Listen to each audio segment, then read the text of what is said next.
मेरा नाम है अर्जुन सिंह रमेश सिंह सिकलकर, जो जिसकी हत्या हुई है वो मेरा बड़ा भाई है भजन सिंह रमेश सिंह सिकलकर।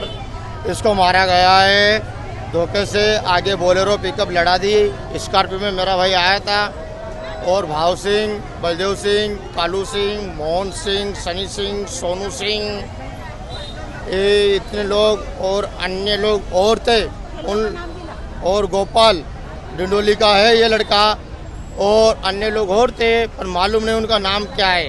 आगे से एक गाड़ी लगाई, पीछे से एक गाड़ी लगाई, तलवार से इन लोगों ने हाथ अलग पाँव अलग ये सब कर दिया है। ये मारने वाले कौन थे, क्या काम करते? ये सब ताड़ी का धंधा, दारू का धंधा, मटन सुअर का धंधा, ये इनका यही धंधा है सब। और घर के अंदर 20 लोगों को पाल के रखते हैं और एक भी भाव की औलाद नहीं है इसके अंदर सब, और ये भाव के सब आदमी हैं। भाव पूरी गैंग चलाता है। સ્ટેશન વિસ્તારમાં લક્ષ્મીનારાયણ મંદિરની સામેના ભાગે એક હત્યાનો બનાવ બન્યો છે, જેમાં ભજન સરદાર કરીને એક વ્યક્તિ છે જે મૂળ પાંડેસરાના રહેવાસી છે, એ પોતાની બહેનને અહીંયા મળવા માટે આવ્યા હતા। જે મળવા માટે આવ્યા હતા ત્યારે તેઓ સાથે અગાઉ 1 મહિના પહેલાં જે એમના બે ઓળખીતા વ્યક્તિઓનો ઝઘડો થયો હતો। આ ઝઘડો પુણે મહારાષ્ટ્રમાં થયો હતો।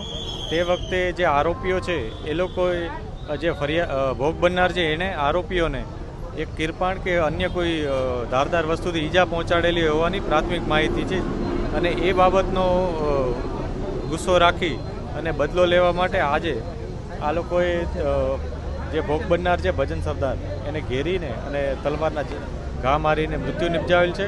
આરોપીઓ અત્યારે અહીંયાથી ભાગી ગયા હતા તરત જ, અને પોલીસ અત્યારે તેઓની ધરપકડ કરવાની કોશિશ કરી રહી છે। સર, જાહેરમાં આવું મારેલું છે, કેટલું ગંભીર અવસ્થા કહેવાય?